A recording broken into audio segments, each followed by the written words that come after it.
마음쉼표 이야기관 구독자 여러분 환영합니다. 오늘은 이혼한 며느리의 한마디에 천억대 회사 비리가 터진 이야기를 해드릴까 합니다.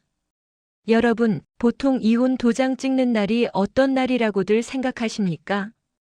끝나는 날, 정리되는 날, 이제 서로 볼 일 없는 날이라고들 하죠. 저도 그날까진 그렇게 믿었습니다. 법원 복도는 이상하게도 조용했습니다. 사람들 오가는 소리, 서류 넘기는 소리, 구두 굽소리만 또각또각 울릴 뿐이었죠. 남편은 말이 없었고 시댁 식구들은 멀찍이 서서 저를 쳐다보고 있었습니다. 마치 오래된 짐 하나를 드디어 내려놓는 사람들처럼요. 도장을 찍는 순간 이제 끝이구나. 그 생각이 제일 먼저 들었습니다. 결혼 생활 동안 참 많이 참았습니다. 시어머니 눈치, 시아버지 말 한마디, 남편의 무심함까지. 며느리는 원래 그런 거다. 그 말로 삼킨 게 몇 년인지 모릅니다. 그래도 저는 마지막까지 기대를 버리지 않았습니다. 사람이니까, 가족이니까 최소한의 선은 지키겠지.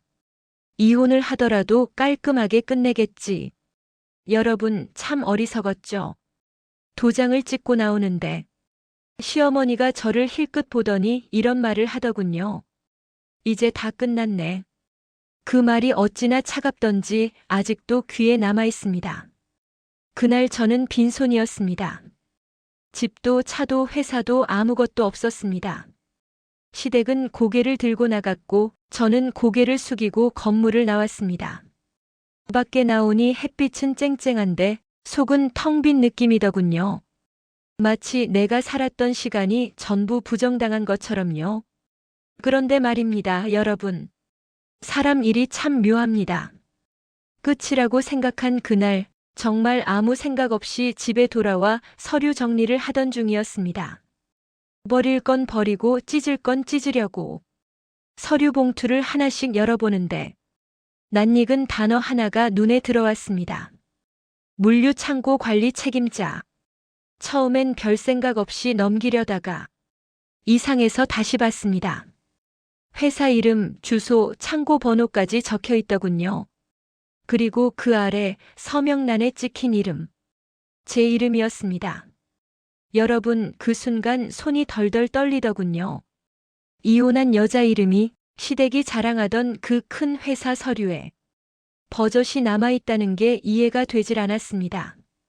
결혼 생활 내내 그쪽 일은 내가 알 필요 없어. 물류는 남자들이 처리하는 거야. 그렇게 말하던 사람들이었거든요. 그런데 관리 책임자가 저라니요. 그제야 하나둘 떠오르기 시작했습니다. 결혼 초기에 시아버지가 내밀던 서류들, 남편이 아무 설명 없이 사인하라던 종이들, 형식적인 거야라며 넘기던 말들. 그땐 아무 의심 없이 사인했습니다. 가족이라 믿었으니까요. 그날 밤 저는 잠을 이루지 못했습니다. 이혼은 끝났는데 마음속에 이상한 예감이 꿈틀거렸습니다. 이게 왜 내 이름이지? 이 사람들은 대체 뭘 한 거지? 여러분, 그때까지만 해도 저는 몰랐습니다. 이혼 도장은 끝이 아니라 문을 여는 열쇠였다는 걸요. 그리고 조만간 제가 아주 조용히, 하지만 아주 확실하게 판을 뒤집게 될 거라는 것도요. 그날은 분명히 모든 게 끝난 날이라고 생각했습니다. 하지만 지금 돌이켜보면 그날이 바로 모든 진실이 드러나기 시작한 첫날이었습니다. 결혼 생활이라는 게요, 겉으로 보면 멀쩡해 보여도 안에서 무슨 일이 돌아가는지는 아무도 모릅니다. 저희 집도 그랬습니다. 밖에서 보면 참 잘 사는 집이었어요. 큰 회사 한다, 물류가 어쩌다, 해외 거래가 어떻다. 시댁 사람들 입에서 늘 돈 이야기가 흘러나왔습니다. 그런데 이상하게도 돈은 넘쳐나는데 장부는 늘 비어 있었습니다. 생활비 걱정은 없었고 시댁 행사엔 늘 봉투가 두툼했죠. 하지만 제가 회사 이야기를 조금이라도 꺼내면 분위기가 딱 굳어버렸습니다. 그런 건 내가 알 필요 없어. 물류 쪽은 남자들 일이라 여자가 낄 데가 아니야. 괜히 머리 아픈 거 건드리지 마.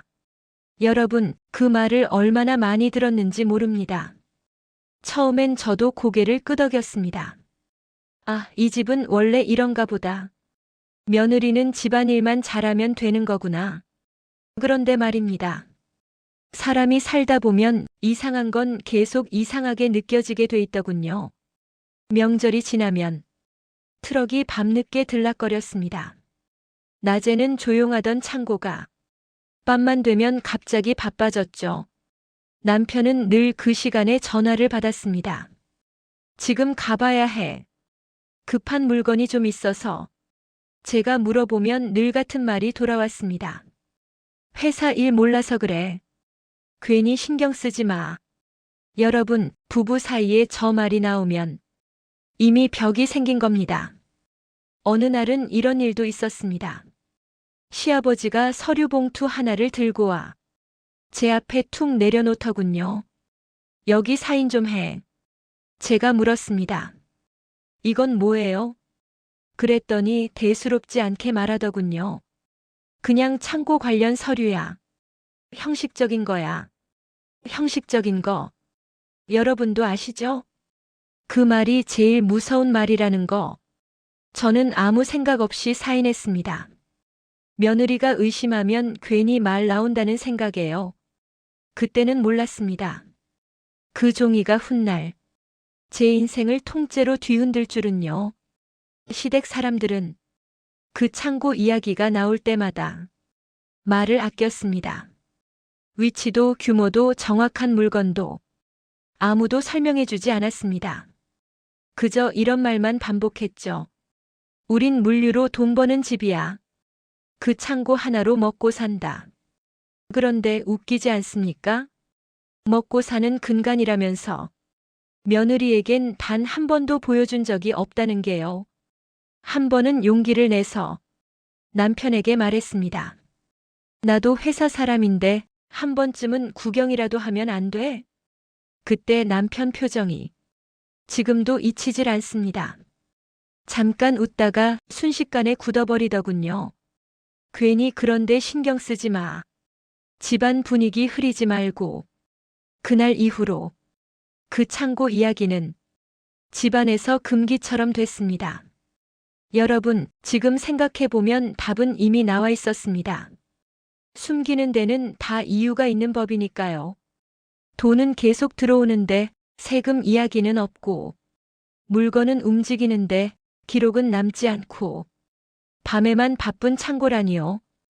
그때 저는 몰랐습니다. 아니, 애써 모른 척 했는지도 모르죠. 며느리로서 아내로서 그저 조용히 있는 게 제 몫이라 생각했으니까요. 하지만 여러분, 사람이 끝까지 눈을 감고 살 수는 없더군요. 이혼하고 나서야 그동안 보지 못했던 조각들이 하나둘 맞춰지기 시작했습니다. 그리고 그 중심에 바로 그 창고가 있다는 걸 저는 점점 확신하게 됐습니다. 시댁이 절대 보여주지 않던 그 창고. 그 안에는 물건만 있는 게 아니라 거짓, 탐욕 그리고 범죄의 냄새가 가득 차 있었습니다. 그걸 깨닫는데 결혼 생활 수년이 걸렸고 이혼이라는 끝이 필요했죠. 이혼이라는 게요, 도장 찍는 순간 끝나는 것 같아도 집에 돌아오면 진짜 정리가 시작됩니다. 서류, 사진, 통장, 메모지 하나까지 그 사람과 함께 살았던 흔적이 생각보다 훨씬 많이 남아있거든요. 저도 그날 그랬습니다. 이제 필요 없는 것들은 정리하자 싶어서 서랍을 하나씩 열고 봉투를 하나씩 꺼내놓고 있었죠. 그런데 말입니다. 버릴 생각으로 아무 생각 없이 펼친 서류 하나가 제 손을 멈추게 했습니다. 상단에 적힌 글자들이 유난히 또렷하게 눈에 들어오더군요. 물류 창고 관리 책임자. 순간 숨이 멎는 줄 알았습니다. 아, 또 창고야? 시댁이 끝까지 보여주지 않던 말만 꺼내도 분위기가 싸늘해지던 바로 그곳이요. 처음엔 설마 하면서 아래를 내려다봤습니다. 대표자 이름도 아니었고 시아버지 이름도 아니었고 남편 이름도 아니었습니다. 여러분, 그 자리에 적힌 이름은 다름 아닌 제 이름이었습니다. 그 순간 느낀 소름, 지금도 잊히질 않습니다. 손끝이 차갑게 굳어버리고 등줄기로 식은땀이 흘러내리더군요. 이게 뭐지? 왜 내 이름이지? 머릿속이 하얘졌습니다. 결혼 생활 내내 그 창고 이야기를 꺼내기만 해도 여자가 알 일 아니다. 괜히 끼어들지 마라. 그렇게 말하던 사람들이었는데요. 관리 책임자가 며느리 이름이라니요. 여러분, 이상하지 않습니까? 책임은 제 이름으로 넘겨놓고 권한은 단 한 번도 준 적이 없다는 게요. 그제야 하나둘 떠오르기 시작했습니다. 결혼 초반 시아버지가 내밀던 서류들. 남편이 설명도 없이 여기만 사인해라며 넘기던 종이들. 형식적인 거야. 법무팀에서 다 처리하는 거야. 그 말에 저는 그냥 펜을 들었죠. 그땐 정말 몰랐습니다. 제가 사인한 게 가족을 믿는 서명이 아니라 모든 책임을 떠안는 서명이었다는 걸요. 서류를 하나 더 꺼내봤습니다. 그 다음 것도 전부 비슷했습니다. 관리자, 책임자, 최종 확인자. 이름은 항상 제 이름. 날짜는 몇 년 전부터 차곡차곡 쌓여 있었습니다. 여러분, 그때 깨달았습니다. 이혼을 해도 제 이름은 아직 그 창고에 묶여 있었다는 사실을요. 이건 우연이 아니었습니다. 의도였습니다. 아주 계산된 의도요. 혹시 문제가 생기면 관리 책임자는 며느리였다. 그 한마디면 끝나는 구조였던 겁니다. 남편은 빠져나가고 시아버지는 모른 척하고 모든 화살은 제 이름으로 향하게 되어 있었죠. 그 사실을 깨닫는 순간 분노보다 먼저 든 감정은 두려움이었습니다. 이 사람들이 이렇게까지 했단 말이야? 하지만요, 여러분, 그 다음에 찾아온 감정은 두려움이 아니었습니다. 분노도 아니었고 억울함도 아니었습니다. 아주 묘하게도 정신이 또렷해졌습니다. 그래, 이제 알겠다. 왜 그렇게 창고를 숨겼는지, 왜 나한테 아무것도 보여주지 않았는지. 그 창고는 돈을 버는 장소가 아니라 죄를 쌓아두는 장소였던 겁니다. 그리고 그 죄의 이름 아래에 제 이름을 써넣은 거였죠. 여러분, 이쯤 되면 이혼은 끝이 아니라는 게 분명해지지 않습니까? 저는 그날 밤 서류를 다시 정리해 따로 모아두었습니다. 그리고 마음속으로 이렇게 다짐했습니다. 이제 더 이상 모른 척하지 않겠다. 내 이름이 쓰인 일은 내 손으로 끝내겠다. 아직은 아무에게도 말하지 않았습니다. 시댁에도 남편에게도 심지어 변호사에게도요. 하지만 그날 이후 저는 달라졌습니다. 참는 며느리가 아니라 상황을 보는 사람이 됐거든요. 사람이 마음을 먹고 나면요, 주변 소리들이 다르게 들립니다. 그날 이후로 저는 더 이상 아무것도 모르는 며느리가 아니었습니다. 서류를 모아두고도 당장 뭘 하진 않았습니다. 괜히 서두르면 이 집 사람들이 눈치챌 게 뻔했거든요. 그 사람들은 자기들 이익 앞에서는 귀신같이 눈이 빠른 사람들이었습니다. 그래서 저는 조용히 지켜봤습니다. 아주 조용히요. 그런데 말입니다. 사람 일은 꼭 이렇게 흘러갑니다. 내가 입을 다물고 있으면 상대가 먼저 실수를 하더군요. 그 전화는 이혼한 지 며칠 지나지 않아 걸려왔습니다. 모르는 번호였지만 받자마자 알았습니다. 남편이었습니다. 목소리가 다급하더군요. 평소 그 사람 목소리와는 달랐습니다. 여러분도 아시죠? 사람이 급하면 숨부터 가빠진다는 거. 지금 당장 창고에서 물건을 좀 빼야 해. 거래가 걸려 있어. 저는 아무 말도 하지 않았습니다. 잠시 침묵을 줬죠. 그랬더니 남편이 더 말을 쏟아내더군요. 괜히 문제 만들지 말고 그냥 예전처럼 처리하면 돼. 여러분, 그 말을 듣는 순간 확신이 들었습니다. 이 사람은 아직도 제가 아무것도 모른다고 생각하고 있다는 걸요. 그동안 자기들이 마음대로 빼돌리던 물건, 밤중에 움직이던 트럭, 기록 없이 오가던 거래들, 전부 예전처럼이었던 겁니다. 그때 제 안에서 이상할 만큼 차분한 목소리가 나왔습니다.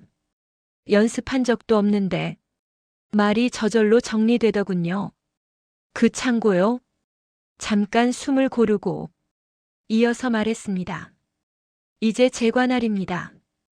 여러분, 그 순간을 아직도 잊지 못합니다. 전화기 너머에서 숨소리가 뚝 끊기더군요. 몇 초였을까요? 아주 짧은 시간이었는데 이상하게 길게 느껴졌습니다. 마치 얼음 위에 시간이 멈춘 것처럼요. 무슨 소리야? 남편이 겨우 말을 꺼냈습니다. 목소리가 낮아졌더군요. 그제야 저는 조금 더 분명히 말해줬습니다. 서류 다시 확인해봐. 관리 책임자 이름이 누구로 되어 있는지. 그 뒤로 전화기 너머에서는 아무 말도 들리지 않았습니다. 키보드 두드리는 소리, 서류 넘기는 소리, 숨죽인 듯한 침묵만 흘렀죠. 여러분, 그 침묵이 어떤 고백보다도 컸습니다.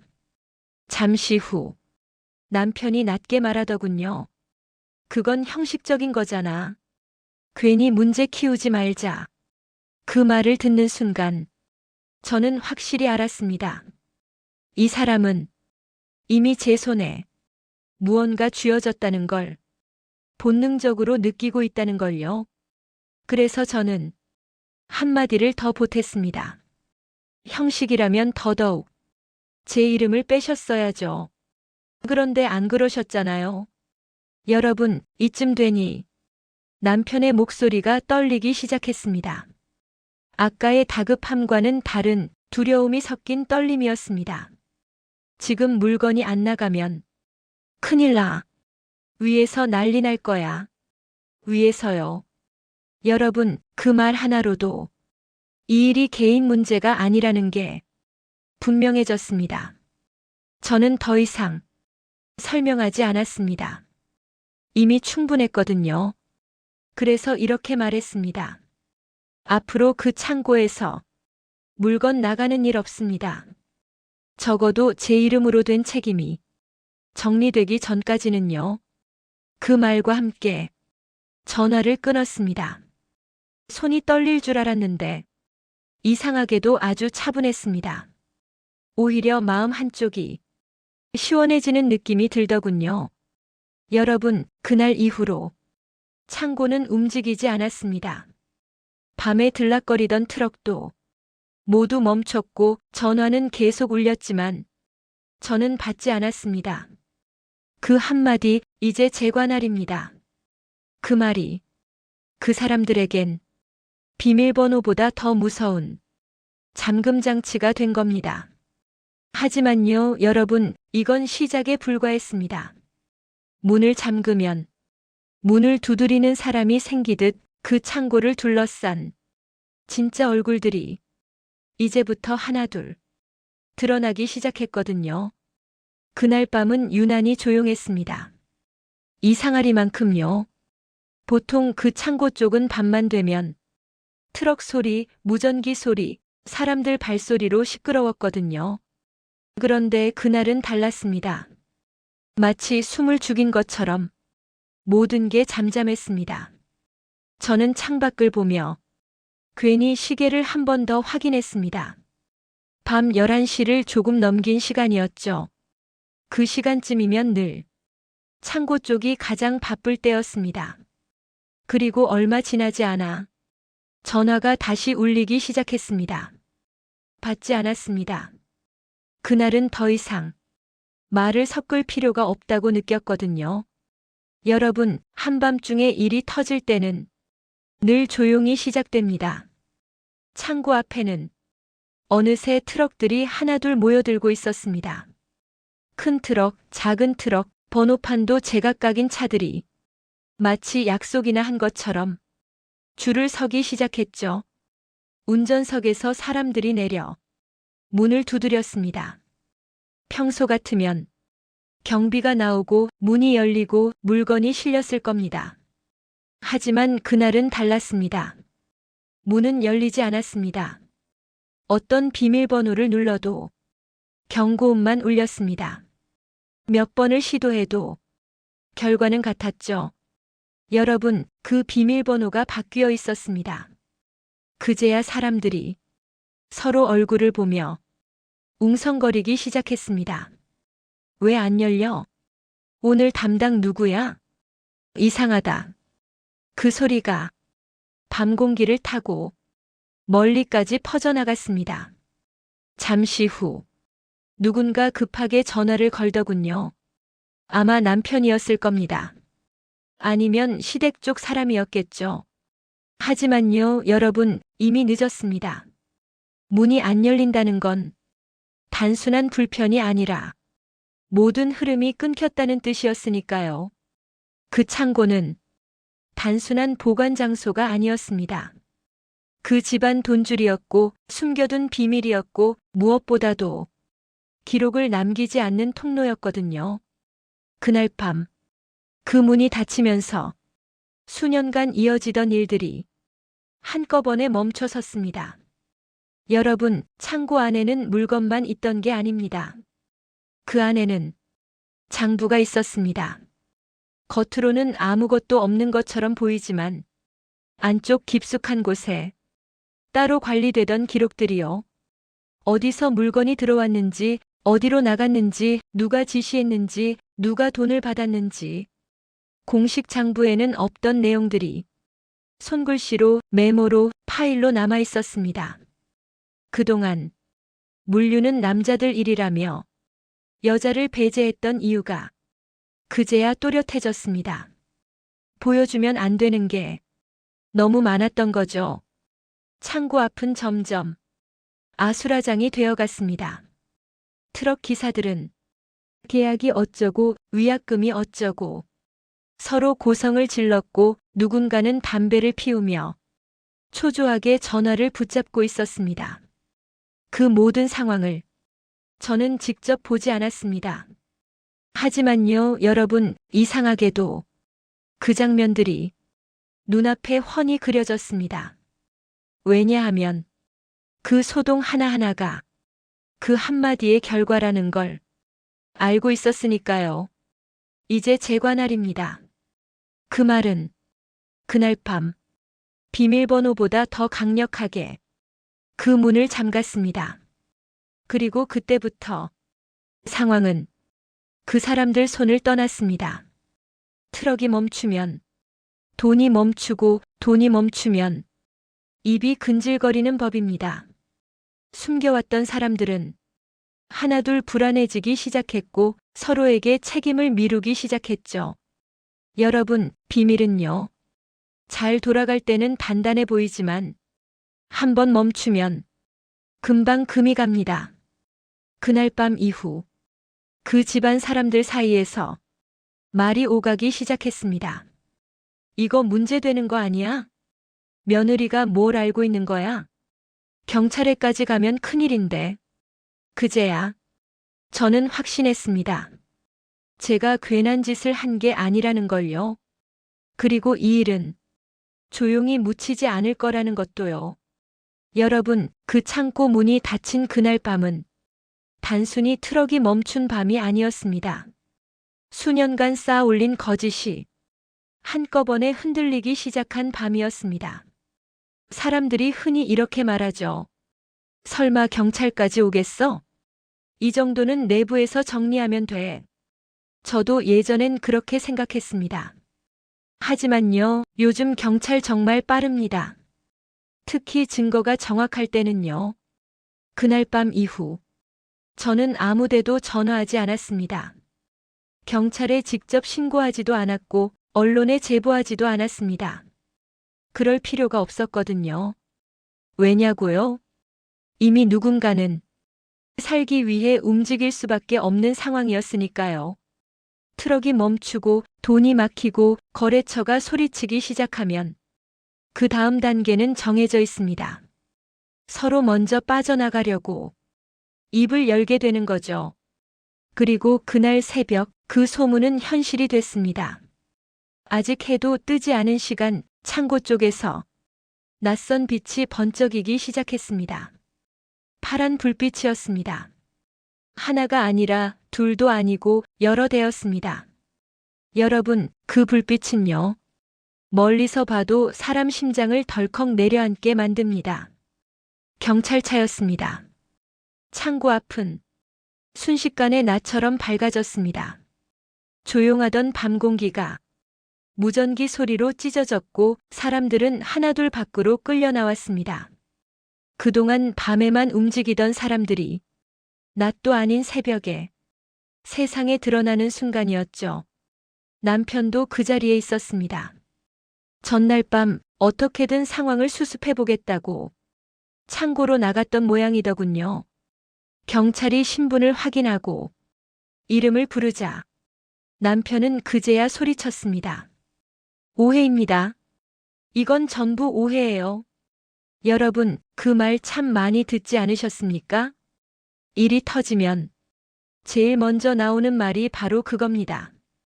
하지만요, 경찰은 그런 말에 귀를 기울이지 않습니다. 말보다 서류, 감정보다 숫자를 봅니다. 장부가 나왔고, 거래 내역이 나왔고, 계좌 흐름이 맞춰지기 시작했습니다.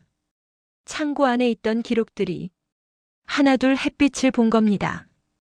그 과정에서 한 경찰이 이렇게 말하더군요.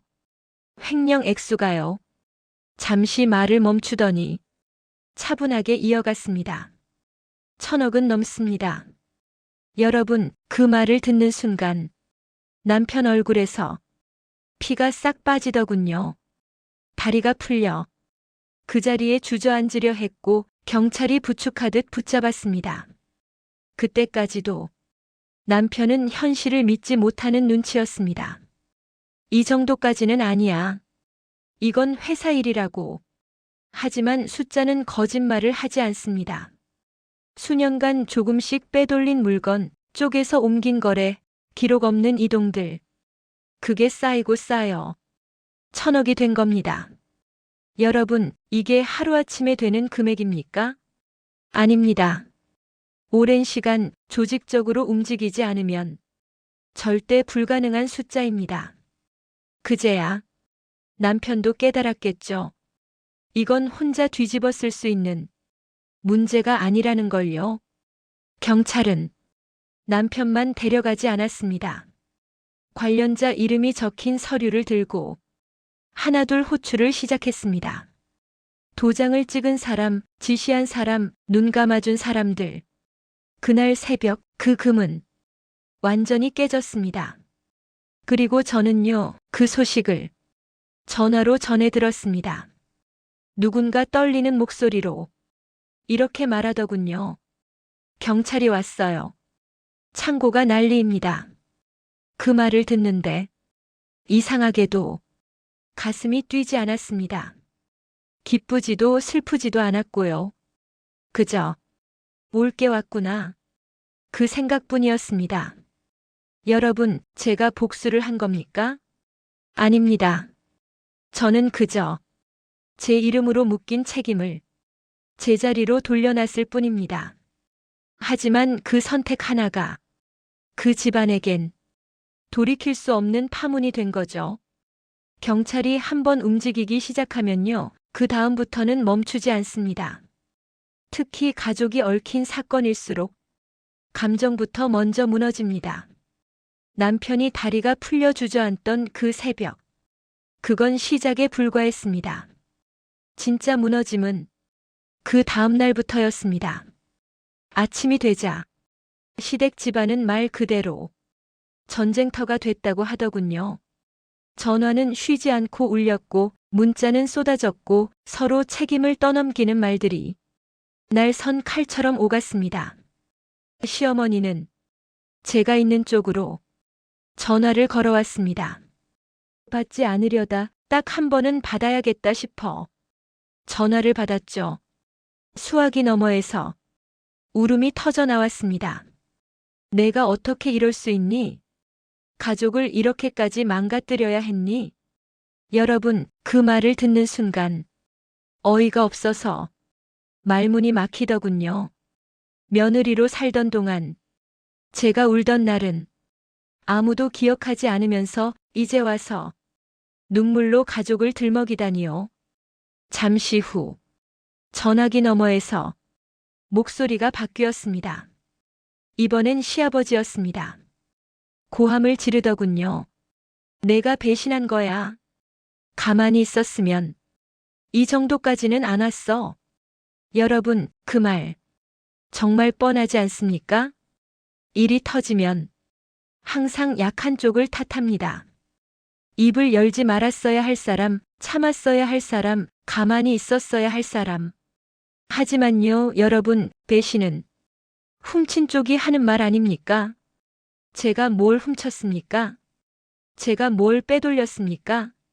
제 이름으로 책임을 씌워놓고 그 뒤에서 자기들끼리 돈을 움직인 사람들이 어떻게 저를 향해 배신이라는 말을 할 수 있습니까? 경찰 수사는 그날부터 본격적으로 시댁을 향하기 시작했습니다. 장부 하나, 계좌 하나, 거래처 하나하나가 서서히 맞춰지기 시작했죠. 겉으로는 아들은 회사 일을 몰랐다. 우리는 단순히 지켜봤을 뿐이다.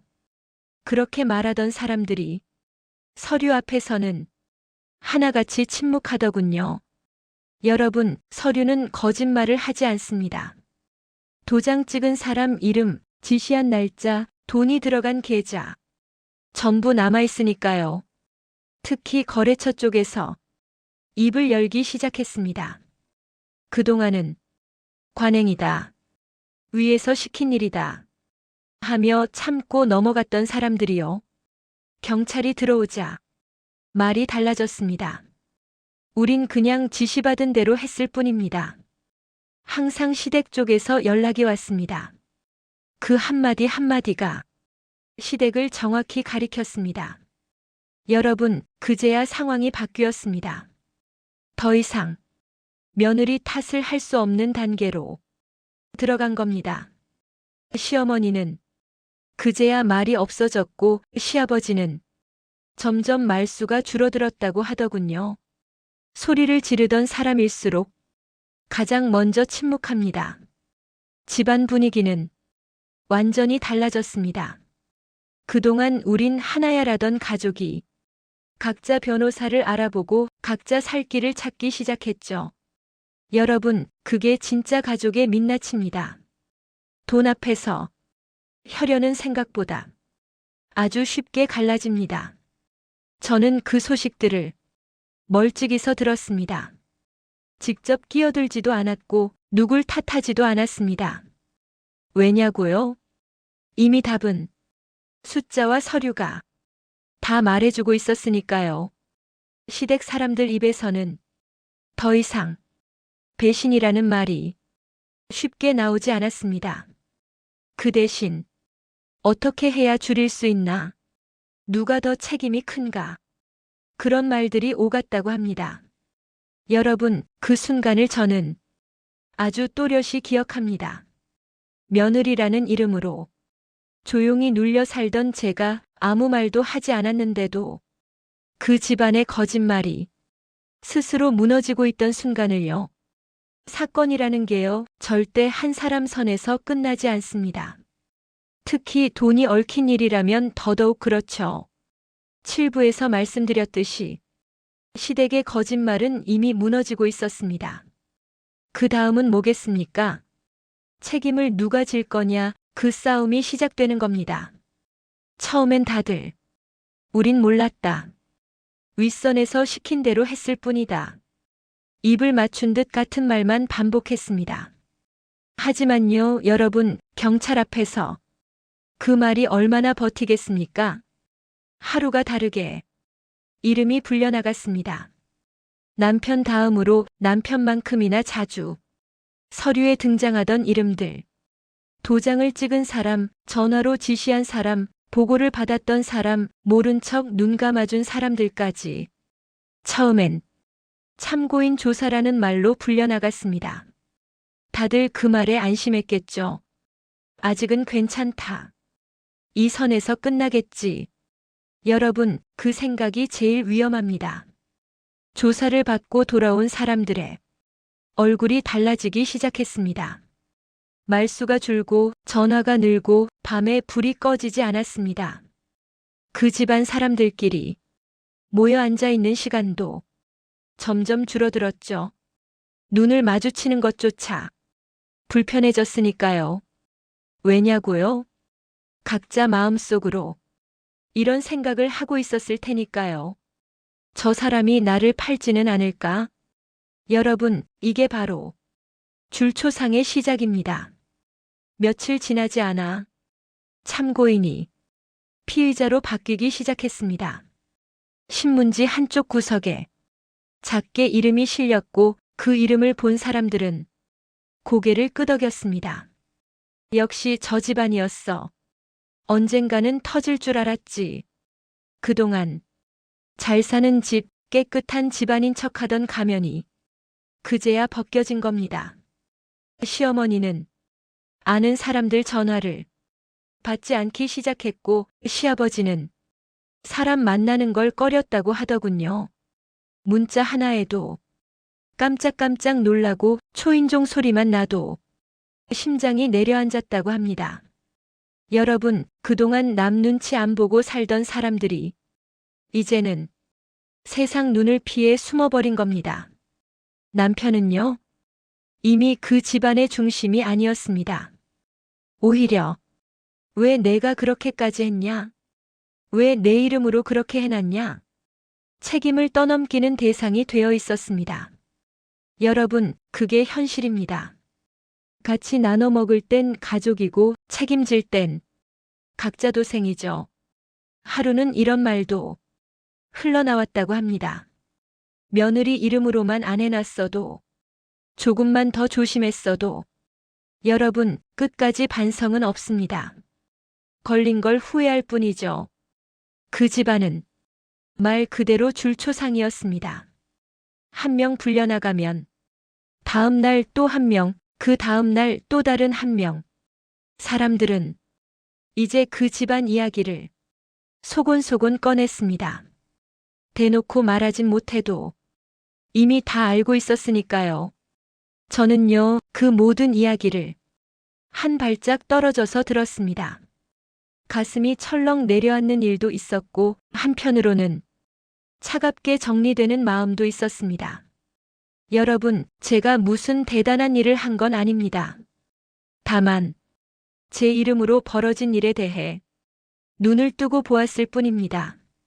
하지만 그 선택 하나로 그 집안은 되돌릴 수 없는 길로 들어선 겁니다. 여기까지 들으셨으면 아마 대부분 이렇게 생각하셨을 겁니다. 그래도 이제 끝이겠지. 며느리는 할 만큼 했고 남편이랑 시댁은 벌 받을 만큼 벌 받았고 저도요, 그렇게 생각했습니다. 솔직히 말해서 그 판에서 더 나올 게 있을 거라고는 상상도 못했습니다. 그런데요, 여러분, 세상 일이 꼭 보이는 데서만 끝나진 않더군요. 사건이 커지자 회사 쪽에서 먼저 연락이 왔습니다. 변호사, 회계사, 이름만 들으면 알만한 사람들이 줄줄이 제 앞에 앉았습니다. 그때까지도 저는 그저 참고인 혹은 피해자 가족 정도로 취급받고 있었죠. 그런데 한 사람이 서류 한 묶음을 제 앞으로 밀어놓으며 이렇게 말하더군요. 이제는 확인하셔야 할 것 같습니다. 여러분, 그 순간 분위기가 완전히 달라졌습니다. 그 서류에는 회사 지분 구조, 관리 권한, 책임 소재가 정리돼 있었습니다. 그리고 그 중심에 누구 이름이 있었는지 아십니까? 제 이름이었습니다. 그동안 아무도 제 앞에서 꺼내지 않던 말들 그제야 하나둘 나왔습니다. 창고 관리 책임자 등록이 며느님 명의로 되어 있습니다. 법적으로는 해당 물류와 재고에 대한 최종 관리 권한이 며느님께 있습니다. 여러분, 그 말을 듣는 순간 귀가 멍해지더군요. 그동안 가만히 있던 며느리, 아무것도 모르는 사람, 취급받던 제가 서류상으로는 이미 판의 중심에 있었던 겁니다. 왜 그랬을까요? 이유는 단순했습니다. 시댁은 책임을 피하려 했고 남편은 자기 이름을 더럽히기 싫어했고 그래서 가장 만만한 제 이름을 써버린 겁니다. 어차피 말 안 할 여자니까 문제 생겨도 앞에 나서지 않을 테니까. 여러분, 그 계산이 바로 그 집안의 마지막 오판이었습니다. 회사 지분도 마찬가지였습니다. 편법으로 돌리고 차명으로 숨기고 서류를 나누다 보니 결국 일부 지분이 제 명의로 남아있더군요. 그동안 관심도 없을 거라 생각했던 며느리 이름으로요. 그제야 사람들 표정이 바뀌었습니다. 경찰도 회사 쪽도 법조인들도 저를 대하는 태도가 눈에 띄게 달라졌죠. 결정을 내려주셔야 합니다. 어디까지 공개할지, 어디까지 책임질지 권한은 이제 며느님께 있습니다. 여러분, 그 말을 듣는데 속이 서늘해지더군요. 그동안 이 판을 끌고 온 사람은 남편도 시댁도 아니었습니다. 아무 말 없이 뒤에서 서류에 이름만 남아있던 저였습니다. 그 사실을 시댁 쪽에서도 뒤늦게 알게 됐습니다. 전에 들은 말로는 시어머니가 그 얘기를 듣고 한동안 말을 잃었다고 하더군요. 시아버지는 그럴 리 없다를 몇 번이나 반복했고요. 하지만요, 여러분, 서류는 거짓말을 안 합니다. 그날 이후로 저를 향한 태도가 완전히 달라졌습니다. 부탁, 회유, 눈물, 심지어 협박 비슷한 말까지 조용히 끝내자. 이 집안까지 망하게 할 셈이냐. 너도 결국 이 집 사람이었다. 여러분, 웃기지 않습니까? 쓸 때는 자기들 편하자고 제 이름을 쓰더니 그 결과가 돌아오자 이제 와서 가족을 찾더군요. 그때 저는 처음으로 확실히 알았습니다. 이 판은 이미 제가 쥐고 있다는 걸요. 그리고 이제 남은 건 어떻게 끝내느냐 그 선택뿐이라는 것도요. 여러분, 여기까지 오니까 주변에서 이런 말을 참 많이 들었습니다. 그래도 가족인데 너무한 거 아니냐? 그 정도면 그냥 덮고 가도 됐잖아. 참았으면 다들 살 길이 있었을 텐데. 그 말을 들을 때마다 저는 조용히 속으로 되물었습니다. 도대체 누가 참아왔는가? 결혼하고 사는 동안 참은 건 늘 저였습니다. 이상한 장부를 봐도 말 안 되는 돈의 흐름을 느껴도 여자가 알 일 아니다라는 말에 입을 다물었던 것도 저였죠. 창고 얘기가 나올 때마다 자리에서 밀려나고 회의가 끝난 뒤에야 남편 얼굴로 분위기를 짐작해야 했던 사람도 바로 저였습니다. 여러분, 그게 참음이었지 선택이었을까요? 구부에서 말씀드렸듯이 모든 법적 권한과 책임은 이미 제 손에 있었습니다. 회사 지분, 물류관리 권한, 창고 운영 결정권까지 사람들은 그제야 저를 똑바로 보기 시작했습니다. 어떻게 하실 겁니까? 합의로 갈지, 끝까지 갈지 결정은 며느님께 있습니다. 그 말이 얼마나 무거운지 여러분은 아실 겁니다. 한마디로 사람 인생을 좌우할 수 있는 자리였으니까요. 며칠 밤을 잠 못 이루고 보냈습니다. 분노로 선택하고 싶지 않았고 복수심으로 결정하고 싶지도 않았습니다.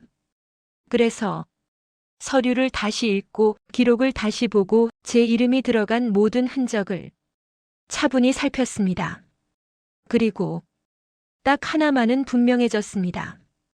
이건 감정의 문제가 아니라 책임의 문제다. 그들이 제 이름을 쓴 순간, 저를 방패로 세운 순간 이미 선은 넘어갔던 겁니다. 여러분, 그래서 저는 판을 덮어주지 않았습니다.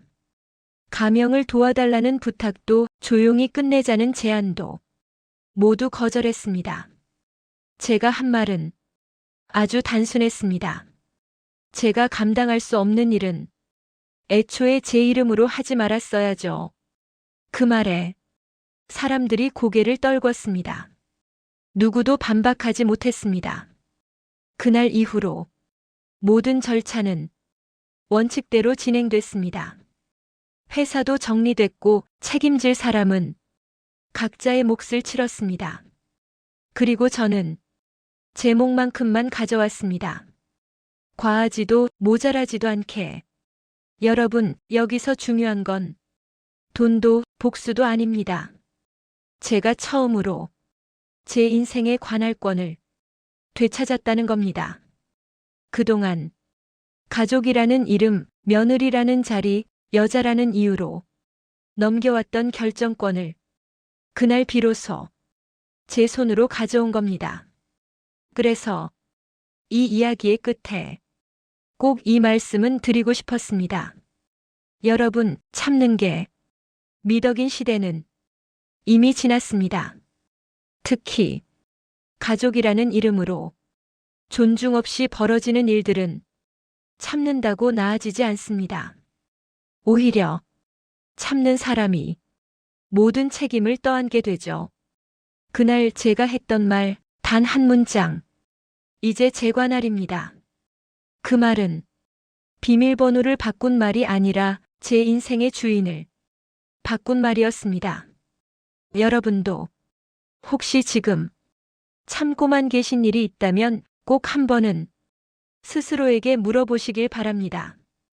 이건 정말 참아야 할 일인가? 아니면 내가 결정해야 할 일인가? 이 이야기를 여기까지 들어주셔서 진심으로 고맙습니다.